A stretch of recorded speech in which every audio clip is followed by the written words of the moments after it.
கோடநாடு கொலை கொள்ளை வழக்கில் எடப்பாடி பழனிசாமி மற்றும் சசிகலாவை விசாரிக்கலாம் என உயர்நீதிமன்றம் அனுமதி வழங்கியிருக்கிறது.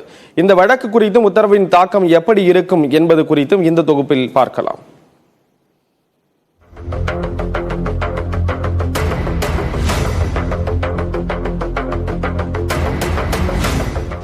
மறைந்த முதலமைச்சர் ஜெயலலிதாவின் கோடநாடு எஸ்டேட் பங்களாவில் 2017ஆம் ஆண்டு ஏப்ரல் 23ஆம் தேதி நள்ளிரவில் பாதுகாவலரை கொலை செய்து ஆவணங்கள் பொருட்கள் கொள்ளையடிக்கப்பட்டது. 7.5 ஆண்டுகளாக உதகை நீதிமன்றத்தில் வழக்கு விசாரணை நடைபெற்று வரும் நிலையில் முன்னாள் முதலமைச்சர் எடப்பாடி பழனிசாமி, சசிகலா உள்ளிட்டோரையும் விசாரிக்க வேண்டுமென குற்றம் சாட்டப்பட்ட தீபு, சதீசன், சந்தோஷாமி ஆகியோர் மனு தாக்கல் செய்தனர். இந்த மனு தள்ளுபடி செய்யப்பட்டதால் குற்றம் சாட்டப்பட்டவர்கள் தரப்பில் உயர்நீதிமன்றத்தில் மேல்முறையீடு செய்யப்பட்டது. அதில் புலனாய்வு குழு வெளிப்படையான விசாரணையை நடத்தவில்லை எனவும் முக்கிய குற்றவாளிகளை தப்ப விட்டுவிட்டதாகவும் மனுவில் தெரிவிக்கப்பட்டது. பங்களாவில் இருந்து என்னென்ன பொருட்கள் காணாமல் போனது என்பது பற்றி சசிகலா மற்றும் இளவரசிக்குத்தான் தெரியும் என்பதாலும், எடப்பாடி பழனிசாமி தற்பொழுது முதலமைச்சராக இல்லாததாலும் அவர்களை விசாரிக்க உத்தரவிட வேண்டும் எனவும் மனுவில் கோரிக்கை விடுக்கப்பட்டது. இந்த மனு உயர்நீதிமன்ற நீதிபதி வேல்முருகன் முன்பு விசாரணைக்கு வந்தபோது கோடநாடு கொலை கொள்ளை வழக்கில் சசிகலாவுக்கு தொடர்பு இருப்பதாக மனுதாரர்கள் தரப்பில் வாதிடப்பட்டது. இந்த வழக்கில் கீழமை நீதிமன்றத்தின் தீர்ப்பை ரத்து செய்து உத்தரவிட்ட நீதிபதி வேல்முருகன் எடப்பாடி பழனிசாமி மற்றும் சசிகலா ஆகியோரிடம் நீதிமன்றத்தில் விசாரணை நடத்த அனுமதி அளித்தார். இருவரையும் எதிர்தரப்பு சாட்சிகளாக நீதிமன்றத்தில் வைத்து கேள்வி கேட்டு பதில் பெறலாம் என குறிப்பிட்டார். மேலும் சசிகலாவின் உறவினர்களான இளவரசி, சுதாகரன் மற்றும் அதிமுக பிரமுகர் சஜீவன் ஆகியோரையும், சம்பவத்தின் போது மாவட்ட ஆட்சியராக இருந்த சங்கர், எஸ்பியாக இருந்த முரளி ரம்பா ஆகியோரையும் விசாரிக்கலாம் எனவும் ஆணையிட்டார். கோடநாடு விவகாரத்தில் வெளியான இந்த உத்தரவு சட்ட ரீதியாக பெரிய தாக்கத்தை ஏற்படுத்தாது எனவும், இருவரும் தங்களுக்கு ஏதாவது தெரியும் என கூறினால் மட்டுமே இந்த உத்தரவு பயன்படும் எனவும் மூத்த வழக்கறிஞர் தமிழ்மணி தெரிவித்தார். இது ஒரு அட்வர்டைஸ்மெண்ட்டுக்கு பயன்படுமே தவிர இது எடப்பாடி பழனிசாமிங்கிறதுனால மட்டுமல்ல. எந்த டிஃபென்ஸ் விட்னஸும் எனக்கு இந்த வழக்கை பத்தி இது தெரியும்னு சொன்னாதான் அவங்கள விசாரிக்க முடியும். இல்லாட்டி சம்மனை கொடுத்து இல்ல கோர்ட்ல அரெஸ்ட் பண்ணி கூட்டு வந்து எல்லாம் விசாரிக்க முடியாது. ஒருவேளை என்ன காணா போச்சு, உங்க வீடு தானே அதுங்கிறத திருமதி சசிகலா கிட்ட கேட்கலாம். அது கூட அவங்க ஒரே வார்த்தைகளை தெரியாதுங்க, நான் ஜெயில இருந்தேன், என்ன நினைச்சுக்கிறதுலாம் நான் பார்க்கல அது சொல்லாங்கன்னா அதுவும் அந்த அம்மாவை ஒன்றும் பண்ண முடியாது. ஒரே வரி பாக்ஸ்ல ஏறி சொல்லிட்டு வந்துடலாம். இந்த தீர்ப்பால் சட்ட ரீதியாக எடப்பாடி பழனிசாமிக்கு எந்த பிரச்சனையும் ஏற்படாது என்றாலும் அரசியல் ரீதியாக அவர் மீது விமர்சனங்கள் எழ வாய்ப்புள்ளதாக மூத்த பத்திரிகையாளர்கள் தெரிவித்துள்ளனர். டெல்லியை நோக்கி பேரணியாக செல்ல முயன்ற பஞ்சாப் விவசாயிகள் மீது ஹரியானா எல்லையில் கண்ணீர் புகை குண்டுகள் வீசப்பட்டன. விவசாயிகள் காயமடைந்ததால் தற்காலிகமாக ஒத்திவைக்கப்பட்ட போராட்டம் நாளை மீண்டும் தொடங்கும் என அறிவிக்கப்பட்டிருக்கிறது.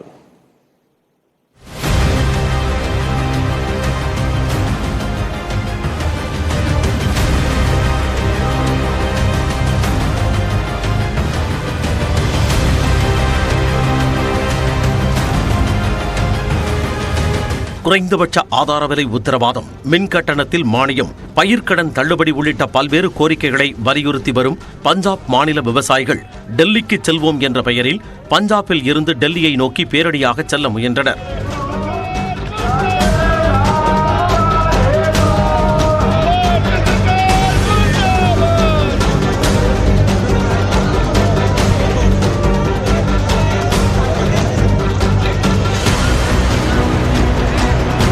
விவசாயிகளை தடுப்பதற்காக பஞ்சாப், ஹரியானா இடையேயான சம்பு எல்லையில் காக்கர் ஆற்றின் குறுக்கே உள்ள பாலத்தில் இருபுறத்திலும் யாரும் செல்ல முடியாதபடி பாதுகாப்பு படையினர் தடுப்புகளை அமைத்திருந்தனர்.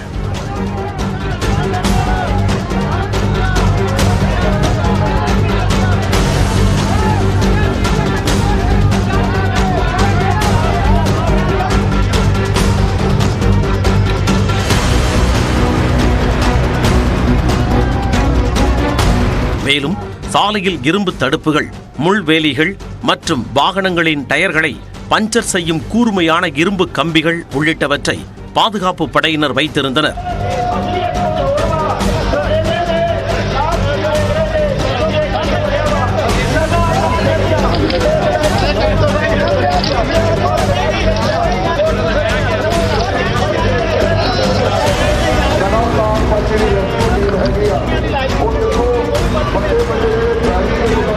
எனினும் விவசாயிகள் தொடர்ந்து முன்னேறி செல்ல முயன்றதால் கண்ணீர் புகை குண்டுகளை வீசி விரட்டியடித்தனர்.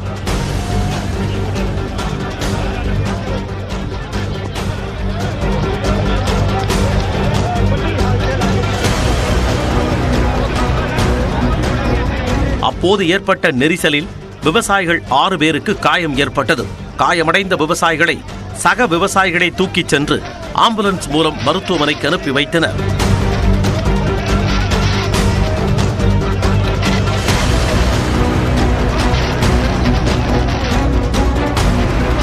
இந்த போராட்டத்தை தற்காலிகமாக ஒத்திவைப்பதாக விவசாயிகள் அறிவித்தனர்.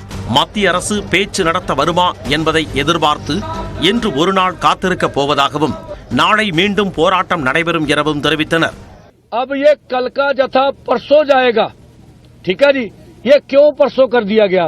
एक तो जो उन्होंने कहा है, कल का हमने केंद्र को समय दिया है और अपनी ओर से पीसफुल रखने के लिए हम सरकार के साथ टकराव नहीं चाहते हैं. இதனிடையே விவசாயிகள் மீது கண்ணீர் புகை குண்டுகளை வீசியதற்கு ராகுல் காந்தி தனது எக்ஸ் பக்கத்தில் கண்டனம் தெரிவித்துள்ளார். தொடர்ந்து 1 நிமிட செய்திகளை பார்க்கலாம். தமிழ்நாட்டில் தான் இருக்கும் வரை மதம் மற்றும் சாதிவெறி எண்ணத்தை நிறைவேற்ற முடியாது என்று முதலமைச்சர் மு க ஸ்டாலின் தெரிவித்துள்ளார். சென்னை எழும்பூரில் அம்பேத்கரின் நினைவு தினத்தை ஒட்டி தூய்மை பணியாளர்களுக்கு நவீன கழிவுநீர் அகற்றும் வாகனங்கள் வழங்கும் நிகழ்ச்சி நடைபெற்றது. இதில் கலந்து கொண்டு பேசிய முதலமைச்சர் மு க ஸ்டாலின் எல்லோருக்கும் எல்லாம் கிடைக்க வேண்டும் என்ற எண்ணத்தோடு திமுக அரசு செயல்படுவதாக தெரிவித்தார். மதவெறி சாதிவெறி எண்ணம் இந்த பெரியார் மண்ணில, அம்பேத்கர் கொள்கை உடன்பெற்ற இந்த மண்ணில ஒருபோதும் நிறைவேறாது. இந்த ஸ்டாலின் இருக்கும் வரை உங்களால் அதை நிறைவேற்றவும் முடியாது. அம்பேத்கர் தொழில் முன்னோடிகள் திட்டத்தின் கீழ் 128 பயனாளிகளுக்கு கடனுதவிக்கான ஆணைகளையும் முதலமைச்சர் வழங்கினார்.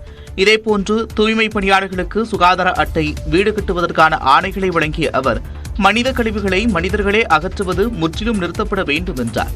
தமிழ்நாட்டில் சமூகத்தை பிளவுபடுத்தும் சக்திகளை அம்பலப்படுத்தி சமூக நீதியை நிலைநாட்டுவோம் என்றும் முதலமைச்சர் சூளுரைத்தார்.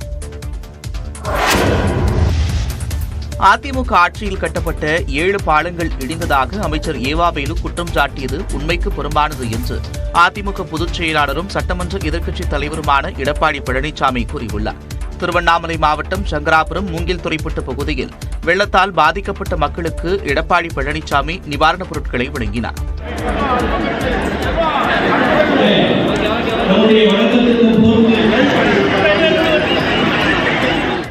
தொடர்ந்து செய்தியாளர்களிடம் பேசிய எடப்பாடி பழனிசாமி தென்பெண்ணை ஆற்றின் குறுக்கே இருந்த பாலம் அடித்து செல்லப்பட்டதற்கு அரசு செய்த தவறை காரணம் குற்றம் சாட்டினார். நீர்வளத்துறை அதிகாரிகளின் கருத்துக்களை கேட்காததால் 16 கோடி ரூபாய் மக்கள் வரி பணம் வீணடிக்கப்பட்டிருப்பதாகவும் எடப்பாடி பழனிசாமி சாடினார். அதிமுக ஆட்சியில 7 பாலம் உடைந்ததாக ஒரு தவறான பொய்யான செய்தியை வெளிப்படுத்தியிருக்கிறார். அது உண்மையல்ல. 4 பாலத்துடைய விவரம் தான் சொல்லியிருக்காரு. அது 4 பாலம் உண்மையல்ல.